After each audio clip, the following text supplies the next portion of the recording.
Hello and welcome to God in Film, the podcast where a Christian and an atheist dive into the best that cinema has to offer and see if we can find any parallels with the gospel or any other Bible stories.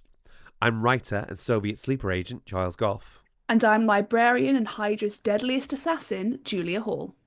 I can believe that you would in It's fact always be the the quiet deadliest ones. assassin. Cardigan wearing It is the cardigan. librarians. Yeah. And today, continuing with Season 7 of this lockdown project that got out of hand, we'll be looking at Captain America Civil War, the third film in the Captain America franchise and the 13th film in the Marvel Cinematic Universe. We'll be looking at radical forgiveness, Cap's weaknesses, and what Jesus' loyalty really looks like. Julia, what does this film mean to you? I am a big Captain America stan. Mm-hmm. From the moment he stepped out of his little super soldier pod gleaming in the lab light, it was I think for myself and many others like me, it was an Was it an important experience. moment? It was a moment, for sure. But also I I think think it might have been a moment that was more important to you than to me.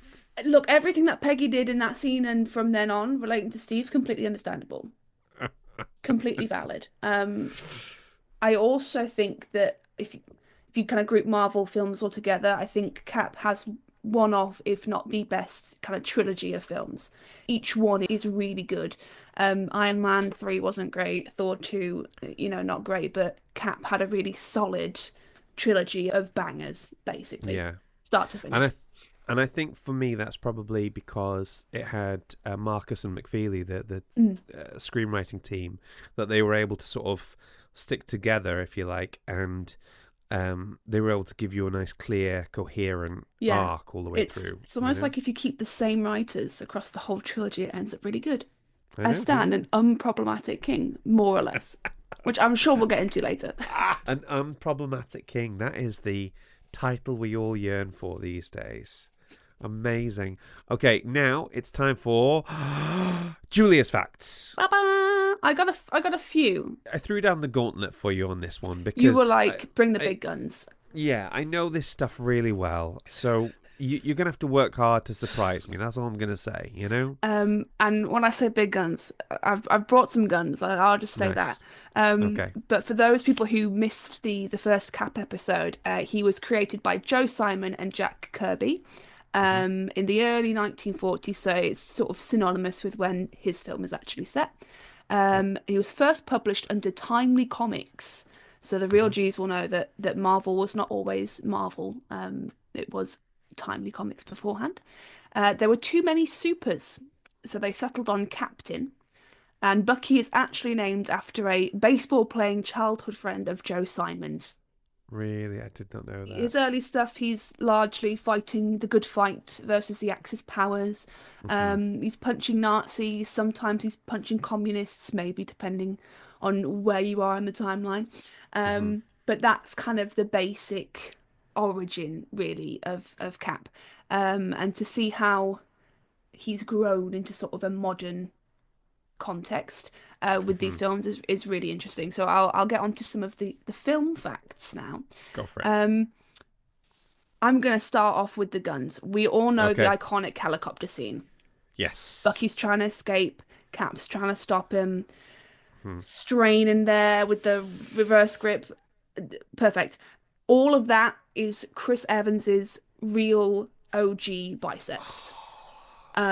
Every site that I visited wanted to talk about the biceps. It's on the record, Tom Hiddleston's favourite scene in this film.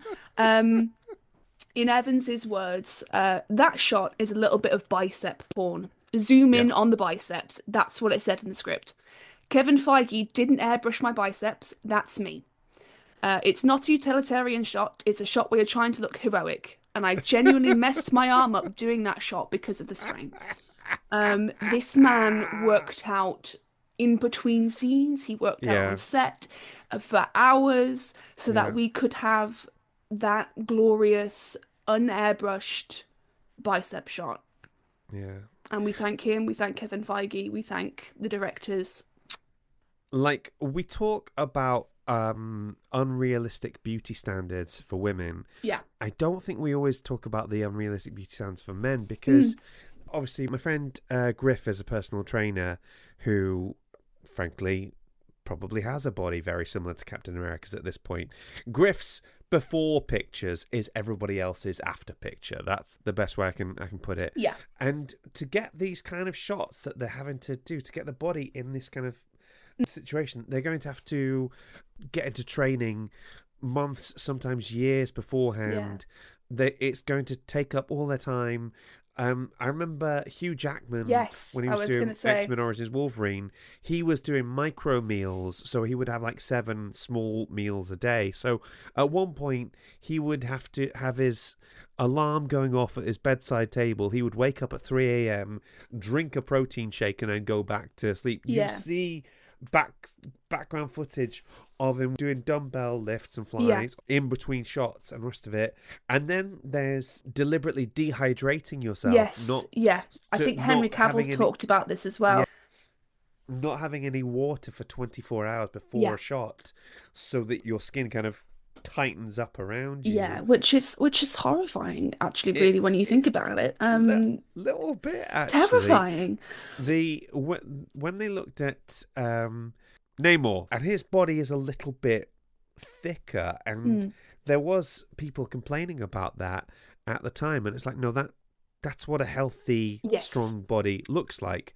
These bodies that we're seeing here, they are not. They're very manicured to look a specific way. That's not an everyday look. The same way that runway models do not look like that every day. I'm sure they look like that most days. But it's not an everyday thing. But kind of moving on that, whenever Chris Evans isn't in his cap suit, he was wearing t-shirts that were like half a size too small. To further kind of show off the bod. And that's something that I came across a few times, this idea of wearing these really tight shirts, again, for eye candy. I'm not going to lie, Julia, I have been guilty of that in the past, and it works. I'm not complaining necessarily. I'm recognizing that, as a practice, combined with incessant working out and waking up at 3 a.m. for protein shakes is not a healthy work environment. I think that some actors have to go through some pretty tough stuff, but I'm not denying the results. Very watchable, very, very watchable. So Awesome. that's my big gun fact. Pun fully intended. Pun fully intended. I love it. Something that I learned, which I did not know at all, is that Sebastian Stan, who plays the infamous Bucky Barnes, was born in Romania. And he lived there for 8 years. So Romanian is his first language. So the scene where he's buying fruit in the market in Romania, he's just speaking Romanian because he can just do that. Fascinating. I completely had no idea.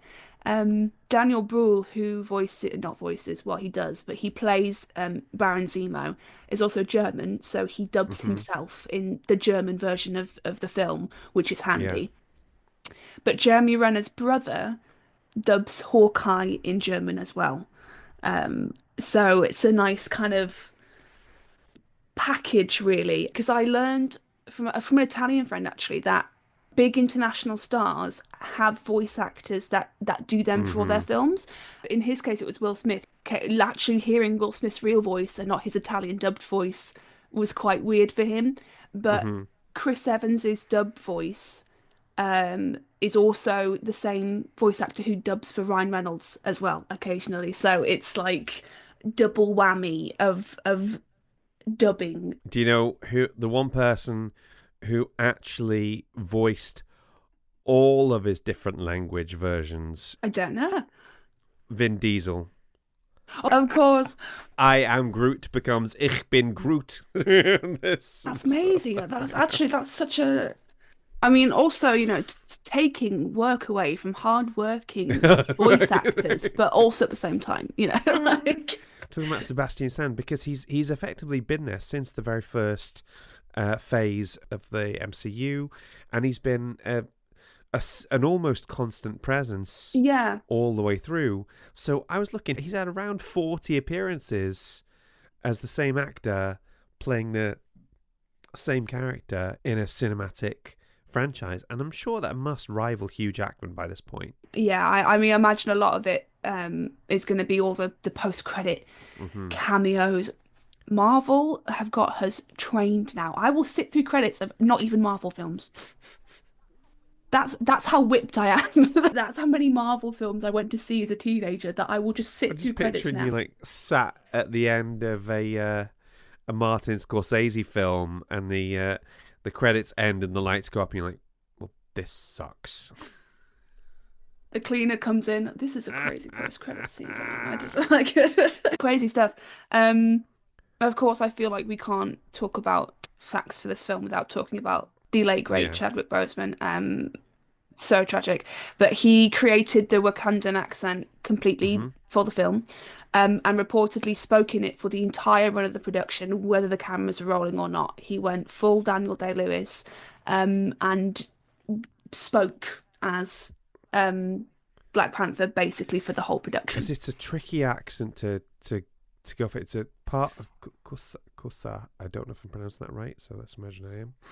Yes, it's spelled Exactly, yeah, Xosa, that's the right? one.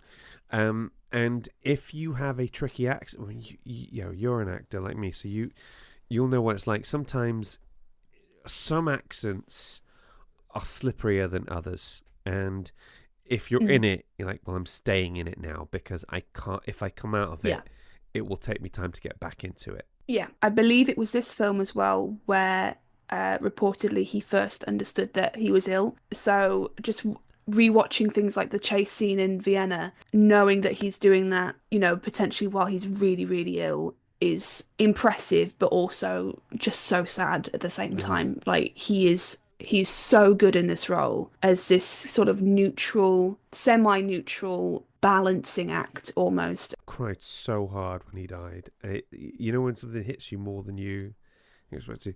The Yeah. daft thing is, T'Challa is still probably only his second greatest role that I've seen him in. We kicked off season 2 of this show, I think, with Defy of Bloods, and he's in that, and it's his performance in that is so beautiful. This one I think you'll appreciate as a fact. So in every Phase 2 Marvel film, so that's from Iron Man 3 to Infinity War Endgame, I think there's technically a Phase 3 overlap, but that's where we're looking at. Um, Somebody will lose a left arm or a hand in each film as a little running homage to Star Wars Episode 5, The Empire Strikes Back, which is referenced explicitly in this film. But I'll run you through the list. So Killian in Iron Man 3, Bucky loses his arm in Mhm. Cap 2, Nebula in Guardians of the Galaxy, Ulysses Klaue in Age of Ultron, Phil Coulson in Agents of S.H.I.E.L.D., Darren Cross in Ant-Man, and then Bucky again in Civil War, making him the first character to lose his arm twice. After that, you've got Cull Obsidian in Infinity War, and then, of course, Thanos. Theoretically, we could all lose an arm twice. Bucky's the only one that managed to lose the Yeah, same left arm twice. the same arm. It's just Yeah, it's he's not not his having a great day time. at all. Because this film is nearly 10 years Yeah. old now. Hmm. Hurts me to think about, but at the time, behind the scenes stuff I was looking at, Tom Holland had actually never seen Empire Strikes Back, Yeah. despite the fact that he was referencing this really, really old movie in the iconic airport fight, where he ties up Ant-Man's legs to Yeah. immobilize him. But he was 19 when he did that role. Tom Holland, he was 19. Yeah. Yeah. If you remember now, I did go back and look at this in the film, and it's a possibility. Do you remember in the very first Cap film, when Steve is doing his tour of the troops, and he draws that little picture in his notebook of Yeah. the performing monkey on the unicycle?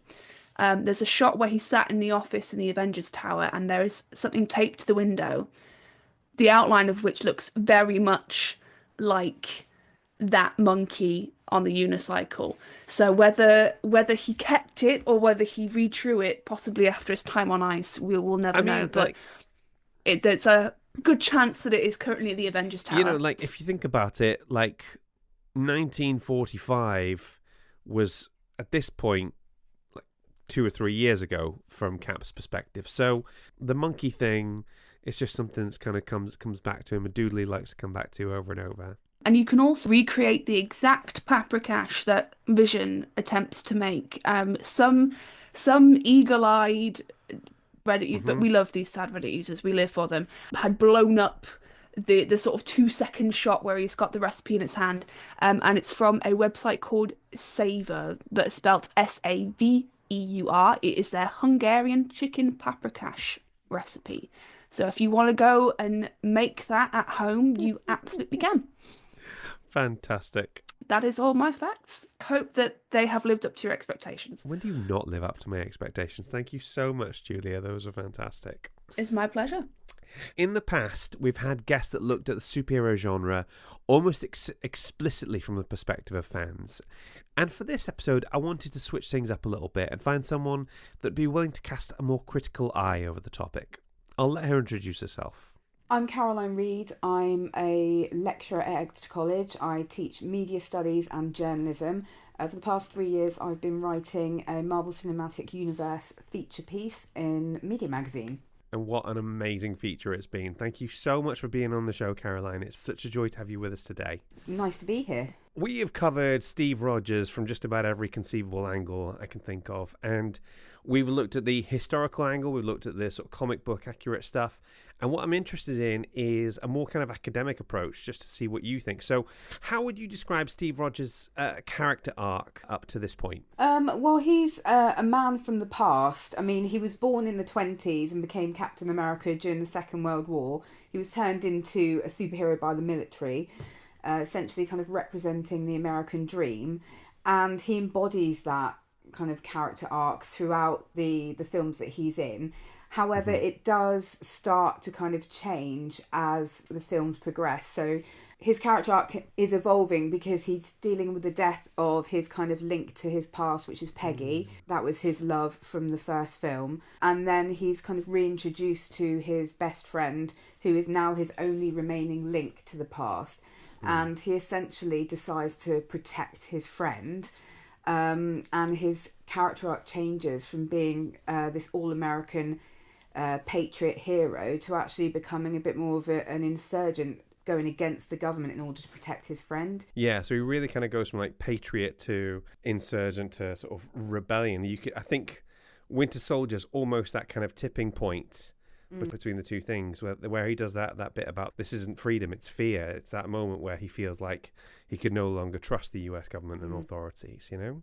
So how would you describe the ideological conflict going on in Civil War? It leans very much into the anti-establishment politics throughout the film. It essentially deals with liberty and freedom, so libertarianism. So Steve Rogers is leaning more into kind of wanting to uphold those values of being able to protect himself and those he loves against villainy. And then we've got the government, which represents the other side, where they're trying to kind of rein in these superheroes and make them work for them. And you see that kind of power struggle throughout the film, and it continues throughout the Marvel Cinematic Universe after Civil War, really. And Steve becomes kind of less of that American patriot. His character embodied the core American values of freedom, justice and patriotism, and now he's more going against those anti-establishment politics, and also almost becomes a vigilante. Because he wants to help his friend. He believes that Bucky was acting because he was brainwashed, so he's wanting to save his friend. And in order to do that, he goes against essentially the government and his long-standing friend Tony Stark as well. So it's almost that battle against Iron Man and Captain America, and they kind of represent either side. Stark represents government side, and then you've got Steve that represents the libertarianism side. And you know what I find so fascinating is how much the personalities have an impact on how you see that, because broadly speaking, if I had to think about it, I'm probably more in favour of regulation than libertarianism in everything else. We're such a position to love Cap and love Steve because he's this, my co-host would call him an unproblematic king. And whereas Tony has literally destroyed a country by creating Ultron in the previous film, and seems to have gotten away with it scot-free, and he's now telling everybody else they need to be kept in check. Not him, just everybody else, you know. I guess the problem, I think we're seeing it with the current press tour and Anthony Mackie in the Captain America Brave New World, is if you have a symbol for America, that makes it really quite tricky. So how has Captain America being that kind of symbol created tension for creators in the past and today? It's quite interesting, actually, because the new Captain America, Anthony Mackie, called out that Captain America should no longer really represent America. And he quoted, "For me, Captain America represents a lot of different things, and I don't think the term America should be one of those representations. It's a man who keeps his word, who has honour, dignity and integrity, someone who is trustworthy and dependable." And this all kind of links into obviously what's happening in America at the moment with that political divide. And it created a backlash on social media, as a lot of things do nowadays, especially from that kind of conservative demographic who have actually called to boycott the upcoming release due to feeling that the film is being deemed anti-American. But actually, Anthony Mackie isn't the first person who's played Captain America to actually downplay the American side of the character. Chris Evans also did as well. So after he handed over his mantle in 2019 to Anthony Mackie, he said when he was embodying the character of Captain America was trying not to get too lost in the American side of the character. He even said that he thought the character should be renamed to something like Captain Good. Yeah. Maybe not the same ring to it, but he quoted in an interview, "I've said before in interviews that it feels more like he should just be called Captain Good. He was created at a time when there was this undeniable evil, and this guy was kind of created to fight that evil. And I think everyone could agree that Nazis were bad, but he, Cap, just so happens to wear the red, white and blue." So Chris Evans very much kind of tried to downplay that American side of Captain America. He wasn't called out on it, interestingly, but Anthony Mackie has been. And it's whether almost as if it's nothing to do with what they're actually saying, isn't it? It might be something else. I wonder what it might be. True Marvel fans have kind of stood up and reacted to what Anthony Mackie has said. One person on X wrote, "He's a compass of morality, he's the ideals we strive towards, he's the embodiment of the American dream, not the American government." And people are saying that people don't fundamentally understand the character of Captain America. They're not understanding that he's not the American flag. He is more kind of the embodiment of honour, dignity and integrity. Do you know what? I love that. He represents the American ideal, not the American government. That is a brilliant line. I don't think we're going to top it. I think we better end there. Thank you so much for that, Caroline. That's okay. I really appreciate it. That's brilliant. No worries. Hey guys, it's Editing Charles here, and we've just dropped our U2 bonus episode on our Patreon page. In it, I hear from a minister and U2 superfan, Reverend Tim Edworthy, who talks us through his 40-year fandom with the greatest Christian rock band that never was. I'm also joined by the host of the RE podcast, Louisa Jane Smith, who loves the band so much she actually did her dissertation on them. Here's a clip. But I just think that the song itself, is probably has channeled a lot of his angst, but the tragedy that he's experienced. And only about 3 or 4 years after that, Larry Mullen lost his mum in a car accident. So there's 2 band members with similar losses. There's probably been anger because of that, but there's also been energy that has sort of transferred itself into their music. And I Will Follow actually comes across as quite a joyful song, doesn't it? Yeah. Despite the looking back. I was just going to say, but it feels as though I Will Follow is subverting the kind of truth, you know what I mean? Because he's saying, I was blind, I could not see. Rather than the Bible saying, I was blind, now I can see. If you want to hear the full episode, you can go to www.patreon.com/God in Film podcast and sign up to our Bishop Waller Bridge tier. You can also check out our God in Gaming episode. We have longer, extended cuts of interviews and uncut episodes on there where you'll hear it first and in full. Now it's time for Finding the Faith in the Film. My time to relax now. First thing I wanted to get across was the idea of Jesus' loyalty to you. All right? Often, you specifically. So often we think in terms of like how we should react to Jesus and what we should do for him and the rest of it.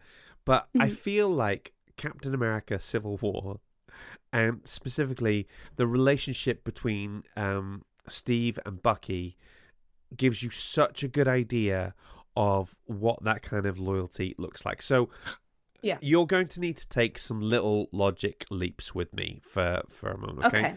We're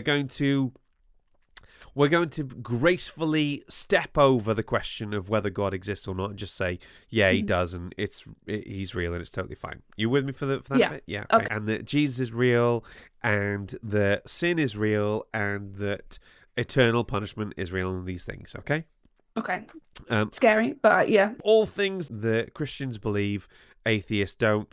Take all those things as read, okay? Yeah, And okay. I want you to picture that Steve Rogers in this is Jesus.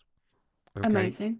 This further funds my Jesus was jacked hypothesis. Yeah. Okay, we will come back to that in a moment. Okay, so Steve Rogers is Jesus, and when it comes to unproblematic kings, the Son of God does not get any less problematic than Jesus. You with me? Yeah. Yeah. He treated women well. He treated kids well. He spoke truth to power, and he flipped them tables like nobody's business. Okay, so then Bucky represents humanity as a whole, and he represents me, and he represents you, the listener.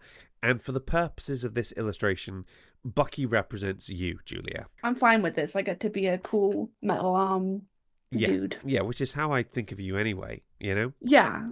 Metal arm under the cardi. Mm-hmm. And there's that wonderful moment where, as they're flying off to the base, there is that moment where Bucky is saying, I don't think I'm worth saving. I don't think I'm worth all this. Yeah. And then Steve says, well, all those things you did, you didn't have any control. It wasn't you. And Bucky says, I still did it though, you know? Yeah. And if we open up the idea about sin and doing things wrong and all the rest of it, we can explain away almost anything. We can say, well, I was feeling this, or they said that. If you deal with 4-year-olds, or if you deal with like school-age children, there are no shortage of excuses. But eventually, you have to be like, cards on the table. Yeah, I did those things. And Jesus sees that. He sees all the things you did wrong, still thinks you're worth fighting for. And he is willing to put it all on the line. If you imagine you are an omnipotent, celestial being of infinite strength, power, wisdom, and somebody's like, hey, how would you feel about being a first century peasant for about 33 years before it ends in like a really violent, disgusting death? Yeah. Most of us would be like, oh, you're okay, thanks. You know, yeah, I'm good. You know, I'm good. Yeah, I'm okay. But he loves you so much. And how could he not? You, Julia, are flipping awesome, you know? Alarm in this analogy, so... You're absolutely amazing. He tells all his mates about you. He's so proud of you. Jesus is getting like pictures of you out of his wallet and showing the angels. Thank you, Jesus. Appreciate that. That's what you mean to him, you know? And I want you to picture the Iron Man that Tony Stark kind of represents the Pharisees. Or good, because we don't like the Pharisees. We don't sit with them at lunch. But also in this film, I do not like Tony Stark. He can get gone.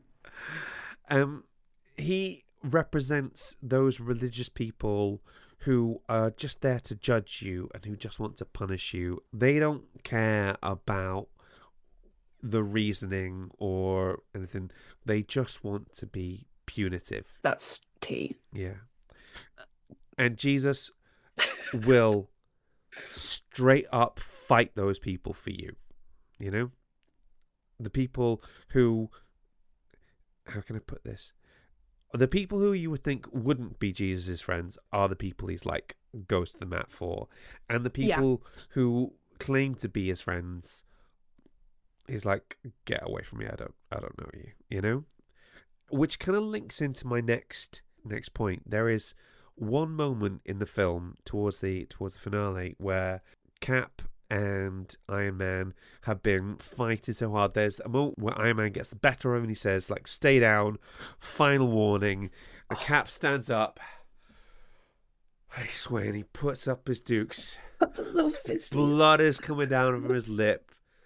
And he says, I could do this all day. Peak Steve. And you want to say, my brother in Christ, I don't know if you can. I think maybe you need a sit down and a cup of tea and some urgent medical treatment. But yeah, he is the fight on, no matter how bad the odds are, and that kind of links in with what we were saying. There was like we saw this with Jesus and the temptation in the wilderness by Satan. Any moment that Jesus could have been like, no, I'm done. I'm out, you know, and he just like pieces out of there, and angels come to pull him up and rescue him, you know. But he sticks it out the entire way. I was fascinated by this idea of a hero that has a weakness, or a hero who is demonstrably weak, because at that point it did look like you could just blow him over by a strong wind at that point, you know? Yeah, I mean, Iron Man does technically win the Civil War. Yeah. It's not, you know, it's a hollow victory. It's not nice, but you know, he essentially does win. Although he does manage to break them from the raft, they have to go into hiding. And it brought me on to something that came to my attention not that long ago, a substack from a writer called Savannah Locke, which is an amazing name, and we will link to it in the description. But she has this Substack article titled "To Worship Jesus is to Worship a Guy You Could Beat Up." This came out just last month, and I wanted to read a little bit of it to you. I'm not going to read out the whole thing, but it's basically sort of dealing with the issue of the way that American evangelicals seem to have this idea of Jesus that is very different from the scriptural and the historical Jesus Christ, the Son of God, you know? It's the antithesis of my Jack's Jesus theory. Yeah, it's Republican Jesus, that sort of thing. And I'm going to read out a little bit of it to you, okay? Perhaps, like many of you, I've been trying to find my bearings in what it means to be a Christian in this new era. What some are calling America's golden age, and what others are calling America's collapse. While processing, I keep returning to a quote from Mark Driscoll in a relevant interview nearly 20 years ago. They asked several faith leaders, what do you see as the greatest challenge for young Christians in the next 10 years? Driscoll, still the pastor of the megachurch Mars Hill in Seattle at this time, responded in this way. Now, to give you a little bit of context, we've talked about Mark Driscoll on the show in the past, and if we don't sit with the Pharisees at lunch, then if Mark Driscoll is in the building, we go find another building. Yeah. He is a bad dude. He is an abusive, toxic masculinity pastor edition, you know? And let me read to you what he says here. There's a strong drift towards the hard theological left. Some emergent types want to recast Jesus as a limp-wrist hippie in a dress with a lot of product in his hair who drank decaf and made pithy Zen statements about life while shopping for the perfect pair of shoes. In Revelation, Jesus is a prize fighter with a tattoo down his leg, a sword in his hand, and the commitment to make someone bleed. That is a guy I can worship. I cannot worship the hippie, diaper, halo Christ because I cannot worship a guy I can beat up. I'm still stuck on this. Yeah, I Did I miss that? I mean, I've read Revelation. I don't know where he's getting that, but okay, whatever. I fear some are becoming more cultural than Christian, and without a big Jesus who has authority and hates sin as revealed in the Bible, we have less and less Christians and more confused, spiritually self-righteous blogger critics of Christianity. So Savannah Locke sort of quotes that, and then she says, the irony, of course, is that to worship Jesus, you must worship a guy you could beat up. You must worship a guy you could crucify, someone whose skull you could crush one-handed, as Buckner wrote, someone whose side you could pierce, someone who wept in public, someone who got on his knees and washed the feet of his male friends, someone who welcomed women into his inner circle, someone whose brow was pierced by thorns, whose blood dripped down his face, someone who did not have a wife or kids, someone who was sweating blood, begged God to spare him from doing the hard thing. Someone who taught his followers to absorb shock, turn the other cheek, and go the extra mile. Someone who rebuked his disciple Peter for resorting to violence and healed Malchus, a man who participated in his arrest. Someone who stopped public stonings rather than perpetuating them. Someone who commanded his followers not to judge or condemn. Someone whose strongest rebukes were saved from the powerful, not the weak. Someone who did not break a bruised reed. This man, Jesus, is the one in whom the fullness of God was pleased to dwell. And I could go on more, but this is one of the things that is absolutely mind-bending about Jesus as a Messiah, is that he is not strong or powerful. He is not your Paul Atreides. He doesn't look that impressive. He's not, and yet he's the Son of God. You know, that's the beauty of it. That's why, for me, and I know this might sound weird, but this is why I'm more inclined to think he was real, because in the first century world where might is right, and if you are powerful and if you can do something, then you should do something. You might as well do something. The idea of the meek shall inherit the earth, the idea of a man who didn't say, let's overthrow the Romans, but in fact said, pay your taxes. The idea that guy was the Son of God, and crucially, that idea stuck. Yeah, it inverts expectations. Yeah. If I was trying to design a Messiah, that's not the guy I would go for, you know?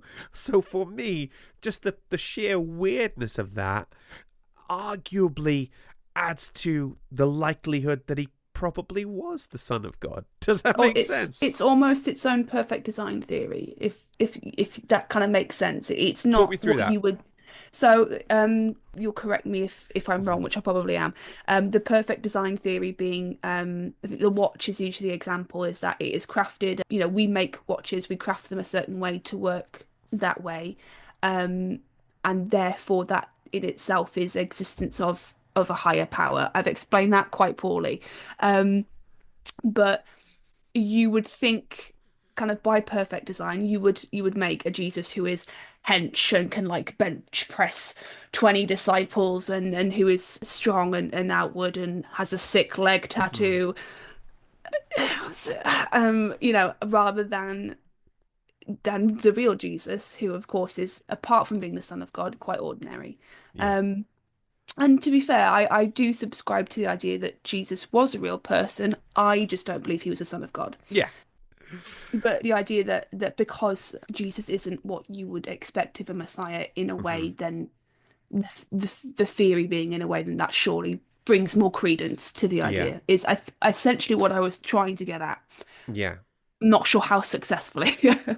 No, and it's this sort of thing I see over and over again, that so many things that I particularly see in the New Testament, it's like, that's so weird. Why would you, if you were trying to craft the narrative and if you were trying to sort of invent something, then why would you put that in there? Do you know what I mean? It's something that comes up over, and it's that sort of like reality being stranger than fiction, you know? The last thing I want to talk about is radical forgiveness, okay? One of the things that I think is important for me, particularly as a Christian who I would identify as being on more of the left side of things, the more progressive. We don't use the word woke because that is not a word for grown-ups to use. Is when you spend so much time deconstructing your faith, looking at things, saying, well, does this really make sense and the rest of it? You have to ask yourself, am I ignoring the difficult parts of being a Christian because it's convenient for me?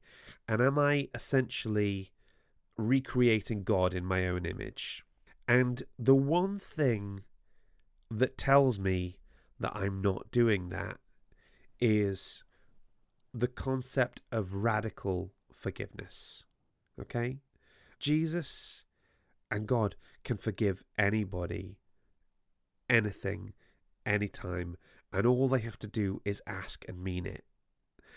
And if I was creating God in my own image, if I was creating this notion, this concept of God, I would have him hate all the same people I hate. I would. So there is a weird thing where when somebody does something really bad to me, really terrible to me, I almost start to feel I have to deal with the fact that my unforgiveness of them is something I'm going to have to deal with at some point in the future. Does that make sense? Yeah.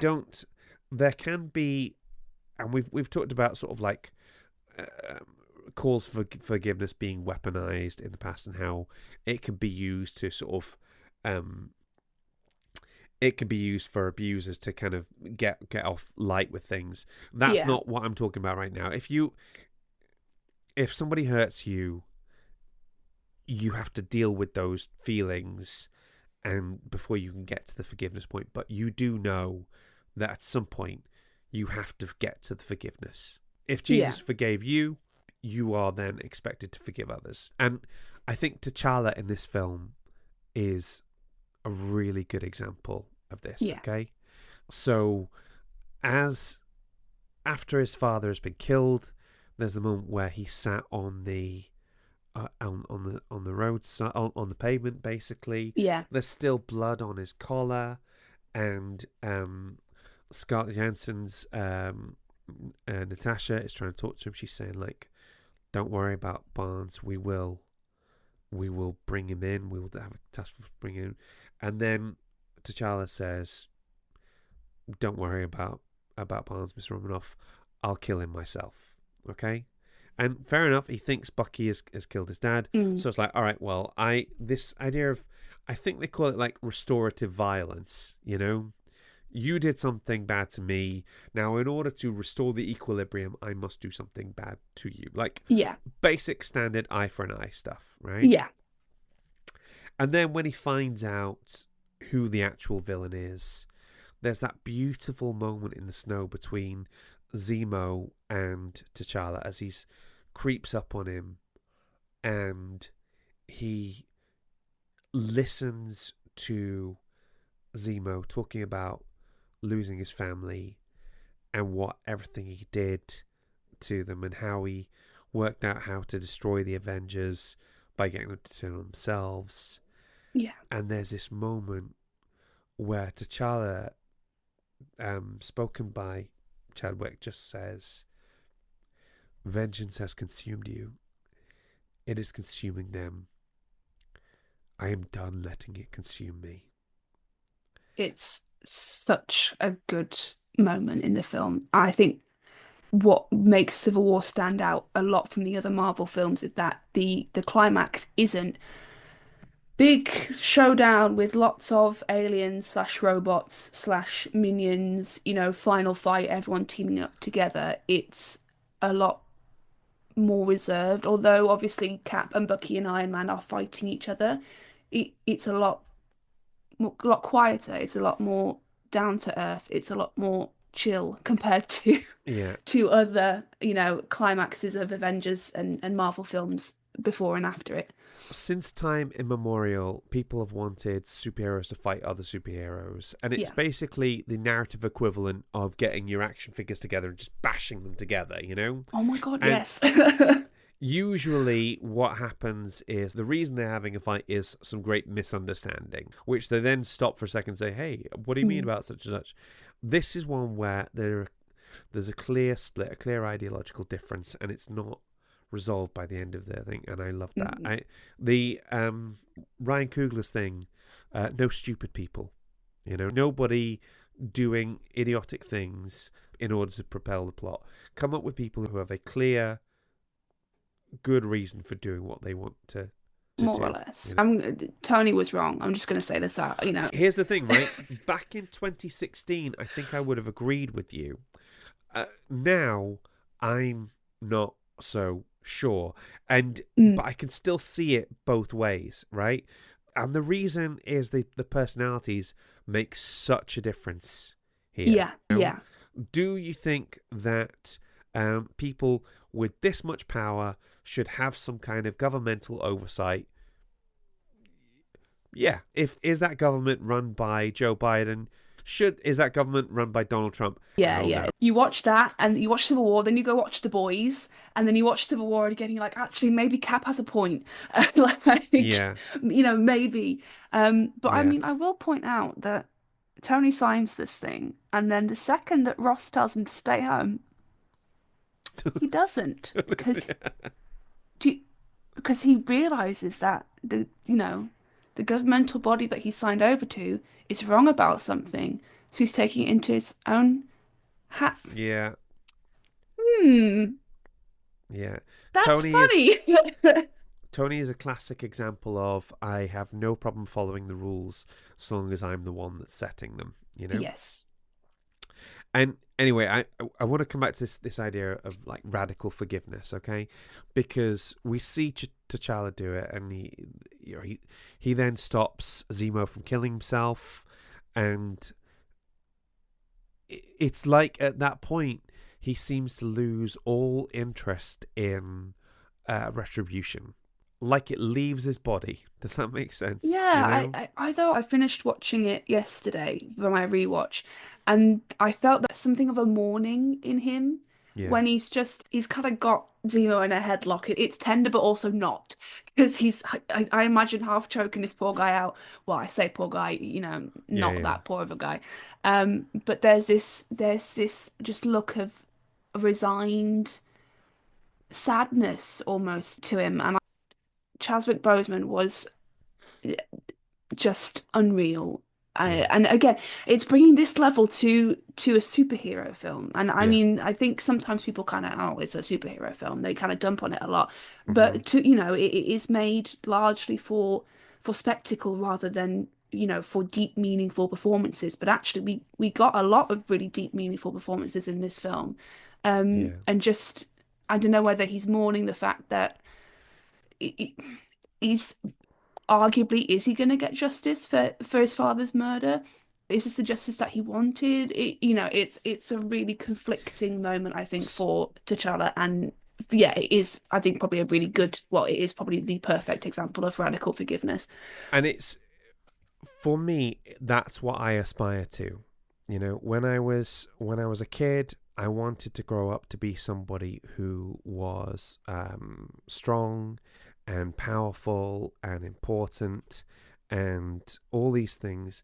And now what I desperately want, what I really want more than anything, and what I'm working on, is to be somebody who is gentle and calm and loving, and who doesn't go to anger straight away. And the people who you can feel the love emanating from them, those are my role models these days, you know? And I'm not there yet, but one day I hope I will be. And I wanted to give you an example of the kind of person I'm talking about. And one is a guy called, and I'm going to screw up the pronunciation, Charles-Marie Christian Deschères.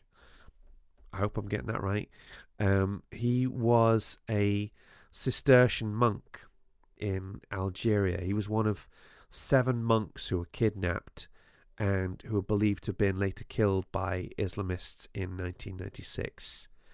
And I discovered this guy from a book I've read recently, A Whole Life in 12 Movies, by Kathleen Norris and Gareth Higgins. And apparently one of the things he did was he wrote a letter to his future assassins and sent it to his mother. So I'm going to read out part of what he said, you know. I would like, when the time comes, to have a space of clearness that would allow me to beg forgiveness of God and of my fellow human beings, and at the same time to forgive with all my heart the one who will strike me down. My death will appear to confirm those who hastily judge me naive or idealistic, but they should know that for this life lost, I give thanks to God. In this thank you, I certainly include you, my last-minute friend, who will not have known what you were doing. I commend you to the God in whose face I see yours, and may we find each other happy, good thieves in paradise, if it please God, the Father of us both. Yeah, that hits really hard. I've never heard of this person until right now. To be able to see the face of God in somebody who is killing you, to refer to your assassin as your last-minute friend. Last-minute friend, that is what I'm aspiring to. That's what I'm aiming for. If I ever get there, I think it'll be a long time from now. But that's what I'm aiming for. Yeah. And as Christians, that's what we all should be aiming for. See, I'd be a terrible Christian. I'm so petty. I'd be like, no. If it helps, I'm a terrible Christian and I'm so petty as well. Trust me, when I say you would not be the worst of us by any stretch of the imagination. Okay? Okay, ladies and gentlemen, I'm going to end on that slightly emotional note there and say that is the end of Finding the Faith in the Film. That's the end of this episode. We have not strictly a review, but kind of a review. So this comes from Chris Merritt. I'm going to read out what he said. That was an absolute joy to listen to. I enjoyed it so much, both the theology aspect of it, which, as you know, fascinates me, and the top 10, where I now want to go and listen to a playlist with the 15 to 20 tracks you discussed between you. Loved it, loved it, loved it. Most of all, thank you. I thoroughly enjoyed listening to it. And that made me smile from ear to ear. Thank you, Chris. That was brilliant. If you want to listen to our U2 episode, go to patreon.com/The God in Film Podcast, where you can sign up to our Bishop Waller-Bridge tier and you can have a listen to our U2 episode, which is just for you, the subscribers. And yeah, I think you'll really like it. If you have been, thank you very much for listening. Our next episode is going to be on Star Trek Discovery, and I am so looking forward to that. Julia, have you had a good time? I have had the best time.